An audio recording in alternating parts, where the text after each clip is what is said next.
마태복음 23장 13절부터 예수님은 바리새인들을 향해 화 있을진저라는 심한 책망의 말씀을 하십니다. 13절에 화 있을진저, 15절에 화 있을진저, 16절에 화 있을진저, 그리고 23절에 화 있을진저라고 하셨는데 그 이유는 그들의 외식 때문이었습니다. 즉 위선에 대해서 책망을 하신 것입니다. 오늘 본문 25절부터는 13절부터 계산하면 5번째 저주 선언문이 됩니다. 25절입니다. 다 같이 읽습니다. 시작. 화 있을진저 외식하는 서기관들과 바리새인들이여 잔과 대접의 겉은 깨끗이 하되 그 안에는 탐욕과 방탕으로 가득하게 하는도다. 당시 랍비들은 정결 예식으로 그릇을 깨끗하게 준비했는데 이것이 종교 예식이지만 원래 목적은 언제나 그렇지만 그 안을 깨끗하게 하는 것입니다. 그런데 밖에서 보이는 겉은 깨끗하게 하고 속은 대충 닦는 일들이 종종 벌어졌습니다. 예수님께서 이것을 빗대어 바리새인들이 겉으로 거룩한 척, 온전한 척, 신앙이 깊은 척 하지만 그 위선은 그 속에 탐욕과 방탕으로 보여주고 있다는 것을 예식에 쓰이는 그릇으로 비유를 하신 것입니다. 26절입니다. 눈먼 바리새인이여 너는 먼저 안을 깨끗이 하라. 그리하면 겉도 깨끗하리라. 이제 예수님께서 6번째 저주 선언문을 말씀하십니다. 27절도 25절과 마찬가지로 겉과 안을 대칭으로 묘사하면서 바리새인들이 드러내려 하지 않는 그들의 내면의 더러움을 예수님께서는 끌어내려고 하셨습니다. 27절입니다. 화 있을진저 외식하는 서기관들과 바리새인들이여 회칠한 무덤 같으니 겉으로는 아름답게 보이나 그 안에는 죽은 사람의 뼈와 모든 더러운 것이 가득하도다. 바리새인들의 겉과 속을 무덤으로 비유하십니다. 회칠한 무덤은 잘 정돈된 무덤을 말합니다. 멀리서도 석회로 하얗게 동굴을 발라놓았기 때문에 금세 확인할 수 있고 사람들은 율법에 따라서 그것을 가까이 하지 않고 멀리 돌아갈 수 있었습니다. 이것은 마치 사람들이 바리새인들 즉 랍비들을 만나면 그들의 옷차림을 보고 금세 랍비인 것을 확인하고 함부로 가까이 가지 않았던 것과 유사합니다. 그러나 무덤 속은 우리가 상상하는 바 썩고 구더기가 가득한 것과 같이 예수님께서 바리새인들을 무덤이라고 비유하시는 것은 그들의 안의 더러움을 말씀하고 있는 것이었습니다. 겉으로 잘 정돈된 회칠한 무덤처럼 보이지만 속은 외식과 불법이 가득하다. 이것이 예수님의 6번째 저주입니다. 이제 7번째 저주를 보겠습니다. 29절에 또 화 있을진저라고 시작을 합니다.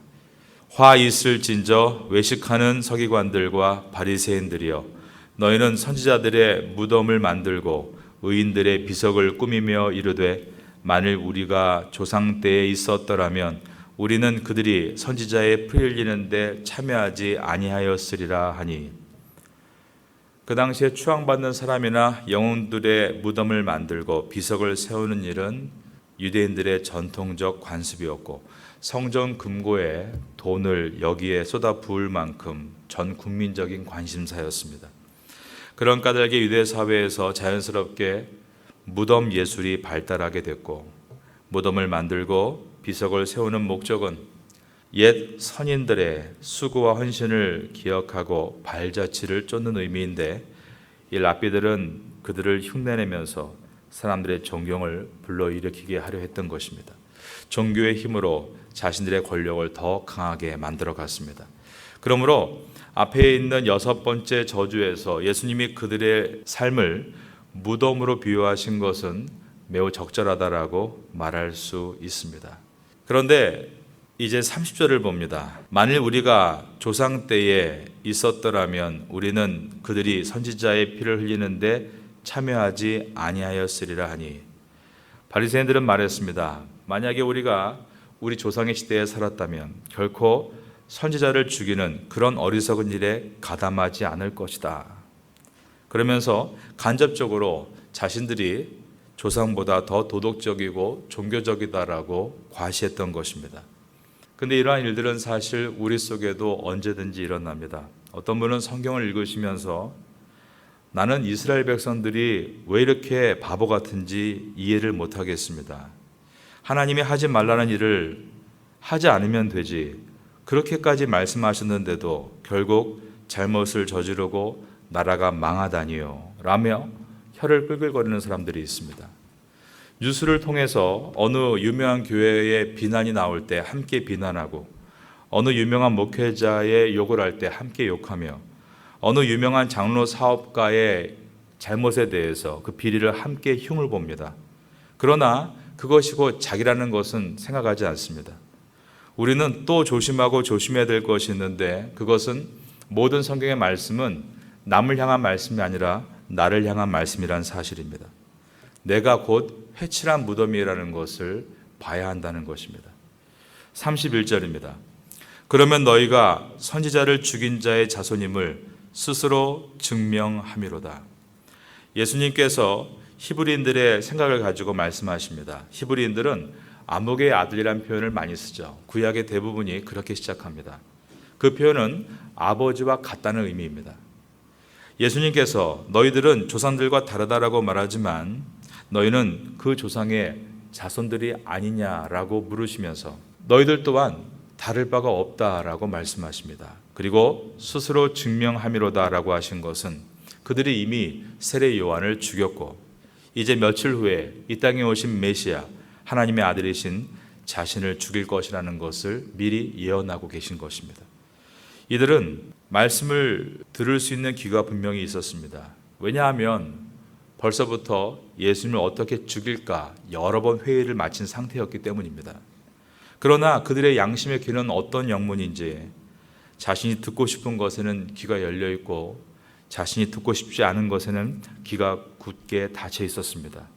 예수님은 지금 그들을 돌이키게 하기 위해서 화 있을진저 7번째 말씀하고 있었지만 그들은 결코 그 이야기를 자기 이야기로 듣지 않고 남의 이야기로만 들을 뿐 돌이키지 않았다는 것입니다. 주님께서 말씀합니다. 32절입니다. 너희가 너희 조상의 분량을 채우라. 예수님은 너희 조상들이 한 악한 일 같이 너희도 똑같이 할 것이다 라고 하시면서 33절에 뱀들아 독사의 새끼들아 너희가 어떻게 지옥의 판결을 피하겠느냐 라고까지 하셨습니다. 그러면서 앞으로 너희들이 이러한 죄를 저지르며 조상과 다르지 않을 것이라고 하셨는데 34절에 보면 그러므로 내가 너희에게 선지자들과 지혜 있는 자들과 서기관들을 보내매 너희가 그 중에서 더러는 죽이거나 십자가에 못 박고 그 중에서 더러는 너희 회당에서 채찍질하고 이 동네에서 저 동네로 따라다니며 박해하리라. 그들의 미래를 말씀하셨습니다. 앞으로 너희들은 하나님의 선지자들, 지혜자들, 그리고 서기관들, 가르치는 사람들이죠. 그들이 왔을 때 죽이고 십자가에 못 박고 채찍질하고 이 동네에서 저 동네로 따라다니며 그를 박해할 것이다 라고 하셨는데 실제로 돌을 던져서 스데반 집사님과 야고보 사도를 죽였고 십자가에 못 박아 베드로 사도를 죽였으며 채찍으로 시므온과 안드레와 같은 사도를 때렸고 그리고 이 동네와 저 동네를 따라다니면서 바울의 길을 방해했던 것입니다. 그러므로 하나님께서는 지금 계속 바리새인들의 죄에 대해서 책망하시고 돌이키라라고 말하고 있지만 그들은 결코 돌이키지 않았다는 것, 이것이 오늘의 묵상 포인트입니다. 우리가 하나님 앞에 나와봐 예배드릴 때 남의 이야기로 듣는다면 이 묵상은 아무 의미가 없습니다. 오직 나에게 주시는 말씀입니다. 나를 돌아보고 찾고 찾아서 너무나 많지만 그 중에 하나를 뽑을 수 있다면 시간은 우리 편 아니겠습니까? 35절입니다. 그러므로 의인 아벨의 피로부터 성전과 제단 사이에서 너희가 죽인 바랴가의 아들 사가랴의 피까지 땅 위에서 흘린 의로운 피가 다 너희에게 돌아가리라. 아벨은 성경에 나타난 최초의 살인 희생자입니다. 바랴가의 아들 사가랴는 학자들은 역대하 24장 20절 이하에 나오는 여호야다의 아들 스가랴라고 추측을 합니다. 그가 성전뜰에서 죽었습니다. 예수님께서 아벨에서부터 바라가의 아들 사가랴까지라고 하시는 것은 히브리인들의 사고로 이해할 수 있게 말씀하십니다. 왜냐하면 히브리 성경의 첫 권이 창세기이고 그들이 가지고 있는 모세오경과 역사서의 마지막이 역대하기 때문입니다.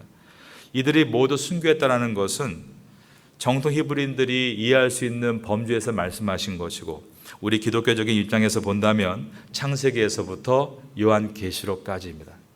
요한계시록은 아직 끝나지 않았습니다. 오늘날도 순교자가 있습니다. 우리나라도 처음에 복음이 들어올 때 토마스 선교사가 순교를 당했죠. 그 이후에 수많은 순교자가 나타났고 양화진묘에 묻혀 있습니다. 36절입니다. 내가 진실로 너희에게 이르노니 이것이 다 이 세대에 돌아가리라. 예수님은 처음에 바리새인들은 화 있을진저라고 하시다가 범위를 확대해서 이 세대라고 말씀하십니다. 역사 속에서 조상들이 저지른 죄악이 그 시대에 회개되지 않고 그 길을 돌이키지 않고 오히려 악으로 충만하게 되면 그러한 국가와 사회와 공동체는 어떻게 되는 것인가? 주님께서 이 멸망의 심판을 예언하시고 난 다음에 약 40년 후인 주후 70년 예루살렘이 로마에 의해서 멸망할 때 그들은 이것을 그대로 경험하게 됩니다. 성전이 무너짐으로 성전의 권력을 삼았던 사두개인들은 완전히 망했고, 민중 속에서 종교적으로 우대를 받았던 편안하게 살던 바리새인들도 완전히 뿌리 뽑혔으며, 그뿐 아니라 믿음과 정의와 공의를 지켜나가지 못한 유대 사회 공동체도 모두가 뿌리 뽑혀 흩어지고 말았던 것입니다. 우린 그들의 역사를 디아스포라로 알고 있습니다. 37절입니다. 그러므로 예수님께서 절규하시는 모습입니다. 예루살렘아 예루살렘아 선지자들을 죽이고 내게 파송한 자들을 돌로 치는 자여, 암탉이 그 새끼를 날개 아래 모음같이 내가 내 자녀를 모으려 한 일이 몇 번이더냐. 그러나 너희가 원하지 아니하였도다. 이 장면을 병행본문에 보면 예수님께서 우셨다라고 되어 있습니다. 예수님은 그냥 책망하시고 저주하시는 것이 아닙니다. 정말 사랑을 담아 책망하시고 그들을 돌이키라고 저주하신 것입니다. 예루살렘아 예루살렘아 선지자들을 죽이고 내게 파송된 자들을 돌로 치는 자여, 암탉이 그 새끼를 날개 아래 모음같이 내가 내 자녀를 모으려 한 일이 몇 번이더냐. 여기에 주어가 예수 그리스도입니다. 내가라고 하셨습니다. 즉 주님은 결코 바리새인들을 버리는 것이 목적이 아니라 그들을 품으랬다는 것입니다. 그래서 그 밤에 찾아왔던 니고데모 바리새인을 만나주시고, 그리고 많은 종교 지도자들에게도 백성들을 인도해야 될 사명이 너에게 있다라고 영감을 불어 넣어주신 것은, 주님은 어느 누구도 소홀히 대하지 않으시고 끝까지 그들과 함께 하셨다는 것을 우리에게 보여줍니다. 예루살렘아 예루살렘아. 여러분 주변에 불러야 될 이름이 있습니까? 안타까워서 우린 예수님과 같이 그의 이름을 불러가며 아무개야 아무개야 다시 주 앞에 중보하며 그를 품어야 합니다. 암탉이 새끼를 품는 것처럼 품으시는 주님의 모습과 같이 우리가 또한 품으라고 이 말씀을 주신 줄로 믿습니다. 38절입니다. 보라 너희 집이 황폐하여 버려진 바 되리라. 집이란 이 단어, 이것은 가문과 또 나라라는 뜻도 됩니다. 39절입니다. 내가 너희에게 이르노니 이제부터 너희는 찬송하리로다. 주의 이름으로 오시는 이여 할 때까지 나를 보지 못하리라 하시니라. 예수님의 마지막 죽으심을 다시 한번 예언하셨습니다. 그리고 주님께서는 그러한 자신을 비난하고 죽이려 하는 자들의 희생양으로 죽으시지만 그것은 힘이 없어서가 아니라 그들 또한 사랑하시기 위해 그들의 요구대로 십자가에 올라가셨습니다. 그러나 그 십자가는 오히려 인간의 모든 죄를 다 용서하시는 어린 양의 십자가가 되어 모든 인류를 구원하시는 구주가 되셨습니다. 기독교의 정신은 이와 같이 영혼을 끝까지 암탉이 병아를 품듯 품고 나가는 것이다를 오늘 주님께서 보여주셨습니다. 오늘 말씀의 7번의 저주문이 비단 바리새인과 같은 종교 지도자들을 향한 저주문이 아니라 나를 향한 말씀이라는 것을 기억을 하고, 주님은 그렇게 저주하시면서도 그 목적은 그들을 멸하는 것이 아니라 살리시기 위함이었다는 것을 기억하며, 실제로 사도행전 시대부터 많은 종교 지도자가 주 앞에 돌아온 것을 볼 때 우리도 끝까지 이 마음을 붙들고 나아간다면 잃어버린 영혼들을 찾아가는 참된 회복의 성도가 될 것을 믿습니다. 오늘도 이 아침 가운데 주와 함께 승리하시는 귀한 하루가 될 수 있기를 예수님의 이름으로 축원합니다.